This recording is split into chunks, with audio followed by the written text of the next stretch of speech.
Le nouveau gîte du volcan qui sort de terre. Bonsoir Thibaut Cordier. Bonsoir Antoine. On a vu cette énorme grue sur le site du volcan, ça ne fait pas très écho. Pourtant, le gîte est présenté comme écologe. Qu'est-ce que ça veut dire concrètement, Thibaut? Comment est-ce que ça se traduit concrètement? Eh bien, d'abord Antoine, par l'énergie. Le futur gîte sera autonome en électricité grâce à des panneaux solaires. Selon les constructeurs, il pourrait tenir 3 jours sans utiliser de groupe électrogène.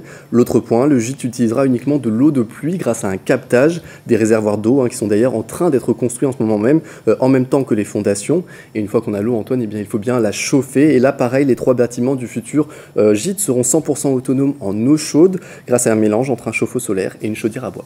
Écogîte dès la construction également, ça répond à un cahier des charges assez strict. Oui, effectivement, et donc même avant la construction, puisque les plantes qui se trouvaient sur le lieu du chantier ont été déplacées avant les opérations. Mais pour aller plus loin, l'utilisation du béton est limitée pendant les travaux uniquement pour les dalles et certaines pièces très spécifiques des bâtiments, comme la cuisine qui en bénéficieront. Et puis pour les murs, eh bien, le mot d'ordre, c'est le bois, mais aussi des cloisons en fer macelle. Alors qu'est-ce que c'est? Eh bien, ce sont des plaques conçues notamment en papier recyclé.